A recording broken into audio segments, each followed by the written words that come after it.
Napoléon, bon amant. Rapide, semble-t-il. C'était un peu 5 minutes et la douche comprise, comme un Chirac. ouais, comme un certain président. Un peu crade, hein.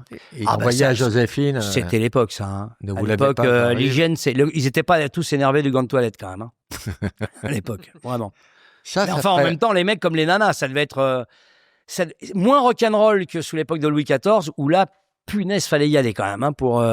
Waouh. Oh, Il y a des putain, témoignages de Chico. Chico pourri, hygiène intime Hygiène très intime, douteuse, ouais. et même le mot douteux étant trop. Je crois que le mot hygiène est même en trop, je crois. Donc... Heureusement que le cunnilingus a été inventé après le Moyen-Âge. Mais...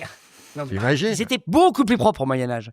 Mais tu sais pourquoi? Parce qu'au XVIIIe, ils avaient peur de l'eau. Ils étaient persuadés qu'il y avait des germes dans l'eau qui pouvaient les rendre malades. Donc, ils se lavaient souvent avec des onguents, des huiles, des parfums. Alors qu'au Moyen-Âge, on se lavait plus volontiers. Et les paysans, ils se lavaient même plus souvent que les seigneurs, qui étaient un peu moins superstitieux sur l'histoire de l'eau. Et puis surtout, l'eau, c'était leur seul moyen de subsistance, quoi. À Versailles, ils chiaient derrière les rideaux. Et ça aussi, c'est un petit peu moins vrai. Ah bon? Il y avait quand même un système d'égout qui était pas mal. Il y avait les paresseux qui chiaient, effectivement, pas chiaient, mais qui pissaient. Mais ça, c'est un petit peu une légende. Mais ils étaient sales, ça, on en est sûr.